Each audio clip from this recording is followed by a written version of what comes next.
Welcome to Think Big with Dan Qasim. And our guest today is Aleeza Ben Shalom. So if you want to go ahead and introduce yourself and tell us what you do and where you live. Absolutely. My name is Aleeza, and I work as a dating and relationship coach and a matchmaker for Jewish singles around the globe. And I'm currently living in Pardes Chana, Israel. Awesome. So how did you get your job? Good question, because I didn't get a job. I actually had to build a business, and I started out as a volunteer matchmaker on a dating website, and I loved it. And then I started to call singles and talk with them, work with them, and it became this whole thing. And I then I realized, well, this is more than just a volunteer activity. I need to do this all the time.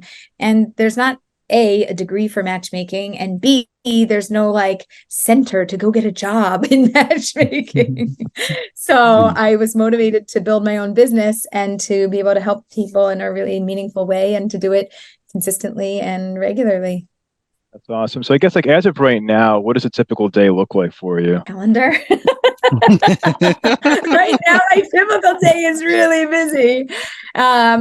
I have a series of meetings, whether they're video, audio, in person. A lot of my meetings are Zoom, similar to doing something like this. I meet with people, I talk with them, I work with them. I have a lot of WhatsApp chats moving with different clients and where we're at and who's dating whom. And, this thing ended and this one started and now we're sending out this profile, and a lot of networking, a lot of collaborating, a lot of interviews and different things now that the show Jewish Matchmaking has been released. So there's a lot of excitement around that also. So it's kind of back-to-back appointments, unless I block it out. I literally have a section in my calendar where I just write the word block, and it blocks people from being able to book. And then I do things like go to the beach with my family and go out to dinner, and we spend time together as well. So I'm Jewish and I live in Dallas, Texas. So what do you recommend for somebody like myself? I live in an area where there aren't many Jews in terms of, finding a match. Long distance dating, is that effective? What have you seen? Oh, you're single? Yeah. Yeah. Hey. Okay. Oh, now we're gonna have a good time. So long distance dating, I'm a fan of. Online dating, it doesn't matter. Put a word before it. Dating, yes. Okay.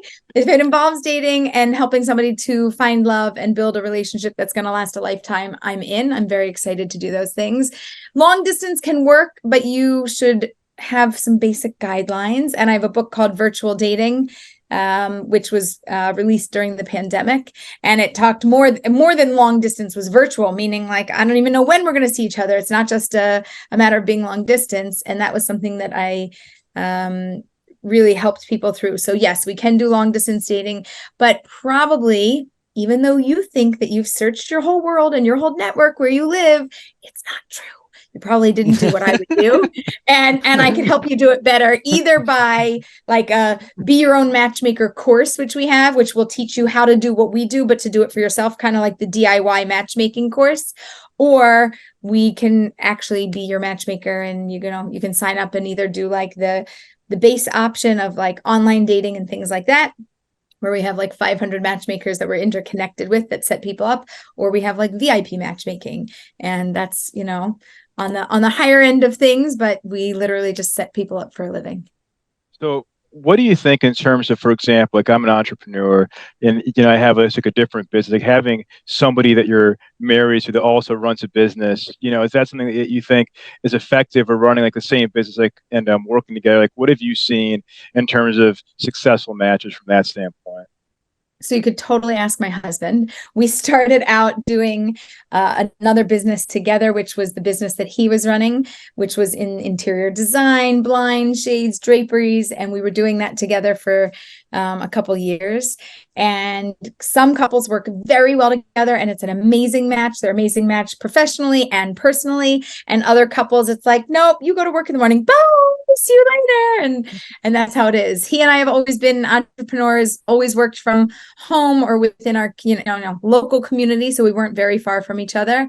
And we also, I run my business and I'm an entrepreneur also. And for us, we just have the balance of work time, home time, right? Just separate it. Take the phone, put it down. When we're at the dinner table, we're at the dinner table. We're not working. And we work very hard not to work when we're spending our personal time together. Cool, cool.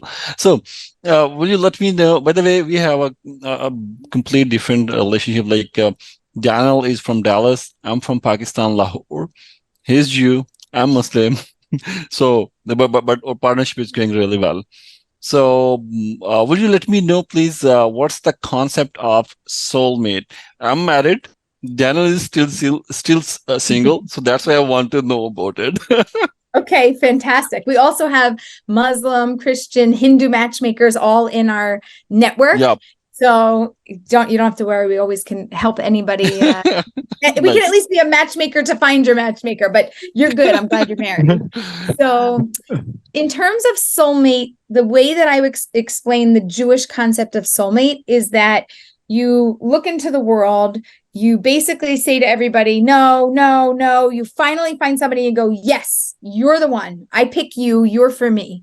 You get married. In that moment that you get married, that's the moment that you create your soulmate. So if you think about the word soulmate, soul, it's talking about the soul. This is not the body. This is the soul. This is the spiritual essence of ourselves. Any religion, I think, can relate to that. And mate is this partner that we choose to be our partner. And we have to combine the soul and the body in this world. And that happens through the process of marriage. And you literally make a soulmate then. Now, the question is, do you have one soulmate only?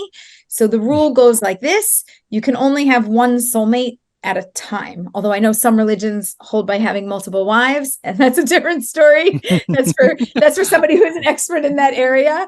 But at the moment, we hold that there's one soulmate at a time, and if the person would, God forbid, pass away, if there would be a divorce, literally, we are not just separating and being divorced. We are separating souls, and we are splitting them, and therefore you become this kind of like free soul that can then reattach, get married, and do it again. How many soulmates can you have in a lifetime? I don't know. How many times do you want to be married? That's really the question.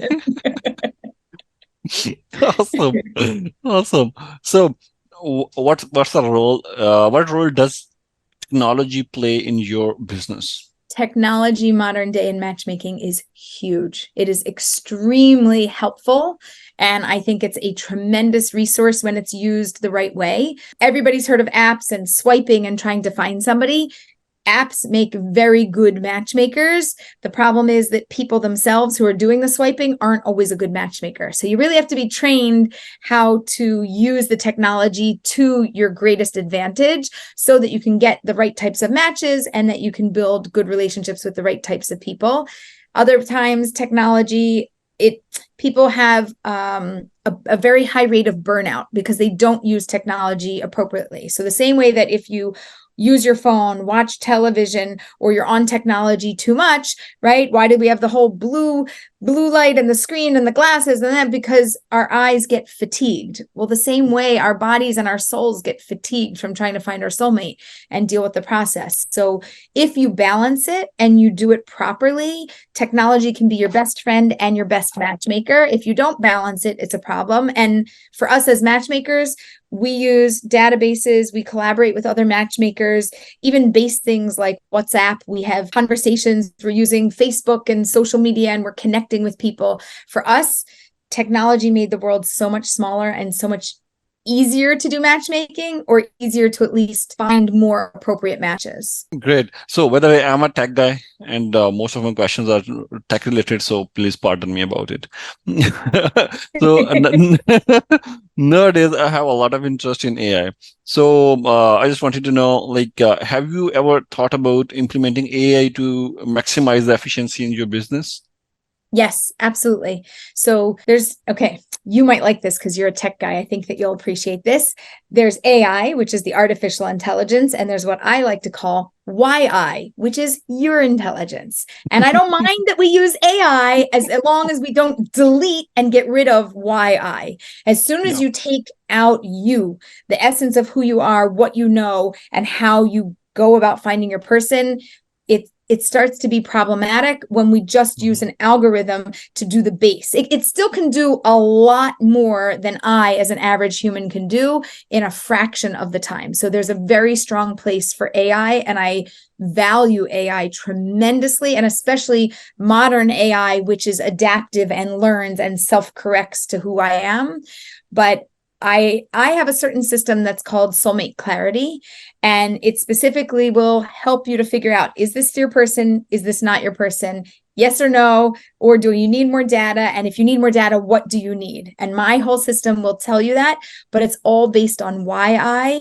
And as soon as I limit it and I make it only AI, where, you can plug and play with certain things and you can't use what you want to say on your own, I think that it takes away from the accuracy, right? AI can still work. It will just be less accurate than if I was really able to fully express myself and not just express myself within a system. Yeah, obviously AI cannot replace the YI. Obviously. It's going to be That's a a new good term. point. You're going to see in the AI world YI, and you'll be like, she said it here. You heard it from her. Indeed, indeed. So by the way, I was married. I have a complete story of how I married. My father published advertised an ad in the newspaper here in Pakistan that this is our son and he is earning good. He is a software engineer. So one of the obviously my wife's family contacted me, and after this, I'm married. I'm happily married with 3 kids. But will you please tell me what it will take for people to start using matchmakers more, maybe than dating applications? Or you think both are equally good? I think both are equally good. Yes. I think that matchmakers are more personalized and Mm-hmm. are more about a well-rounded process. So there's finding the person, right? Doing the hunt and searching and finding the person. But then there's also figuring out, is it my person? It's coaching and it's talking through the process. It's about, oh, I don't know, maybe should I say yes? Should we get married? And closing the deal. And AI can't do any of those things. So when you're talking about a matchmaker, we're talking about a whole process of who you are, where you came from, where you are now, where you want to be in the next 3 to 5 years, building your family like you, married, kids, right? This is the direction I want to go, and having clarity about that, and about making a plan to get there, so that it's not only about finding my person, but it's about building the life that I want to build. So it's life coaching and relationship coaching and matchmaking and introducing all in one thing. I do think both have a place, though, right? Somebody can use AI and they can use technology and apps to find somebody, but they could use a dating coach to help them through the process. That's the best of both worlds when you combine it. Or you can have a matchmaker who does the coaching and the introducing. That's also the best. But when we just use one individual part of the process without it being a whole, I think that it lacks a little bit, and it's not as full-bodied of a process, and it's not as easy to get through it. By the way, Daniel is my friend, a very good friend, and I would like you to give some coaching about about matchmaking. Do you About agree, it because Dan? Sure. I'm all for it. Yeah. he's still single. So I'm excited that we get to match you. This is great. This is like, oh, so much fun. So I have a question. So like in terms of dating apps, right? Because I think that, one of the issues I've seen is you have like too many people that you're talking to at once. Like, what do you think in terms of like for matchmaking compared to dating? I think it's like even some dating apps that are more marriage minded, like Jewish dating apps that you probably know, send you like 3 matches at one time, which I think can be sort of problematic. You're talking to more than one person. Do you think that's a good thing or bad thing, or what do you think about that? I think it is definitely a difficult thing when you're talking to more than one person. The challenge is that, first of all, the grass looks greener. Second of all, you play Mr. Potato Head. So I like this about this personality, and I like this about her job, and I like this about what she does, and this about who she is, and oh, this one I like her family. And all of a sudden, if I could just have each thing that I love from everybody, and we just poof, make the perfect person, then it would all work. But hey, since it doesn't come in one package, it doesn't matter. I got 3 suggestions today. I'll just wait for tomorrow because more suggestions will come. So it makes us feel like there's endless possibilities. So most people, A, they hit dating burnout. B, they lose motivation. C, they lose focus. D, they don't even remember what they're looking for anymore. And the last thing is that they compare each person that they're dating to the other people that they're dating. And that's a mistake. They should be comparing everybody that they date to themselves. Oh, person A, you and me, are we a good match? No. Okay, next, person B. But instead they compare person A with person B. Oh, person B is better than A. I'll go with B. But B is not right either. A and B are both lousy. You should say both no to both. One just is better than the other, but not for you.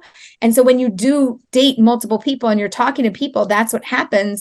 And it doesn't usually lead to success unless you're working with a coach who really can keep many people in their mind and go through it. But I don't like it. It doesn't, oh, did I tell you that story? People have those conversations. Do you remember? Did I tell you that? Yeah. You know why you asked that? Because you told 3 other people that, and you don't know if you said it to this girl. So now you're asking her if this woman remembers this story, and you're like, oh, it doesn't even make you look good. So I don't highly recommend it. 1 person, 2 if we have to, and it's a complicated situation. 3 makes me unhappy. That makes sense. So what trends are you seeing when it comes to young Jewish professionals, when it comes to dating?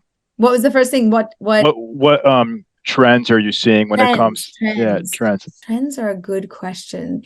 I mean, I would say certain apps, when they come out, become very trendy. Right now, somebody mentioned something called Loop. Have you heard of the Loop? Yeah. I have one friend that was using it. Yeah. Okay, so that's a whole thing. And is it going to be something that sticks, or is it going to fall away? I don't know. It's been very popular. It allows friends to set friends up. I love that concept. I personally didn't get on it yet because I just won't be able to handle the influx of what would happen. But I've viewed it from other people's profiles, and it looks actually very fascinating. And most, like, something, for example, speed dating came out years ago, over 20 years ago. It was like a thing to do speed dating. And now people are doing online speed dating, right? So you can meet somebody that we know in New York or Baltimore or California, and you can just go on a speed dating date. And as long, hey, you're tech or you're behind the camera, so it doesn't matter where you live, we can move you anywhere. So if we know that, then we can really date from anywhere. And online speed dating things became a very popular thing too. But I think trends are like they pop in and they pop out, but some things stick. So like speed dating, it stuck. People still do it in person. Now they adapted it. When the pandemic hit, it was crazy. There were tons of matches made through online virtual speed dating. And when people could finally date in person, then they got the, approval, like, yay, actually, I like them in the human form too, not just through the camera lens. So do you think that these singles events are effective for young singles when you have like 100, 200 people at an event? Okay, so the question is, how do you define effective? Yeah. If you want to know if 50% of the people meet their match from an event like that, the answer is no. Out of 100 people, if 1 couple got together, I'd be thrilled. Okay, 1 couple, because 100 people, let's call it 50-50 and say we have even numbers to make couples and pair up. I would be thrilled if 1 couple came out of a meeting of 100 people. So effective, I mean, matchmaking, again, to me is the most difficult thing in the world to do and to do well. And I think that everything has a purpose, and we don't know where the match is going to come from. So although 1 person might have met from that event and you're thinking, wow, I'm never going to an event again, what you don't know is that I met a girlfriend there who introduced me to somebody else who a year later introduced me to somebody who introduced me to my person. And it all started because of that event. So 1 person got married from that exact event, right? 1 couple, but how many other matches and other things down the road were made? probably dozens. So I do think that things are effective, but I do think that people have to have proper expectations, which is, it's kind of like winning the matchmaking lottery. If you are the one to find your person at the event, you have now won the lottery. Somebody's going to win. And if you want to, win, you got to play, just like the lottery says. But don't just go looking for your person. Look for a friend, look for a friend of a friend, look for somebody that can network you and connect you to a matchmaker. Like, look for the possibility of meeting your person in any way, shape, or form. So how did your show come to be? Did you have any hesitation in starting the show? The show came into being because there was a show called Indian Matchmaking, which was wildly popular on Netflix. And they're like, this is a brand. Let's do Jewish matchmaking. And Netflix was like, cool, find us a Jewish matchmaker. And a girlfriend, a matchmaker of mine, was interviewed for the show. And she was like, Aleeza, I don't really want to do this. So I gave them your number. You talk to them. You'd be good at this. And she passed it on to me. And it went through rounds and rounds of interviews. I for sure had hesitations. I think Jewish people in general, we've had difficult representations over the years, and the likelihood of something coming out like good for me and good for the Jewish people was definitely a risky thing. And I did my best to line up all kind of like the checks and balances. We had a Jewish producer on board and a religious producer on board, and we had people that were there to identify all of the cultural and religious accuracy and things of that nature. And so all the things that I had concerns about, we did address, and it was something that was really important to me. Awesome. So just to wrap, what advice do you have for someone that wants to be a matchmaker in 2023? I mean, what does it take to be in your position one day? Oh, well, I have a whole matchmaking training course. What it takes is a drive and a passion. What it takes is the understanding and the knowing that you will fail 99% of the time. You will look like a complete failure. You will just set dozens and dozens and dozens of people up. And then eventually one person's going to get married and you'll be like, yes, I did it. And then you'll be like, oh, but I only made one match. But you didn't only make one match. You've made hundreds of matches, and the right ones are the ones that work out. And the ones that don't work out, in the meantime, it's at least given people hope, given them hopefully an appropriate date and an appropriate opportunity to meet somebody. And then you just rinse and repeat, and you keep going and keep networking. And my advice would be, try to set up one person once a month. Like, look around. Who do you want to set up? Go look around, find somebody to set them up with. Make a smart match. Don't just make a match because it's your monthly quota. Make a smart match and make an effort consistently and on a monthly basis. That's awesome. Well, Aleeza, thank you so much for your time today. I really appreciate the conversation, and I really enjoyed it. So thank you. Thank you, guys. Thank you, Aleeza. Bye. Bye.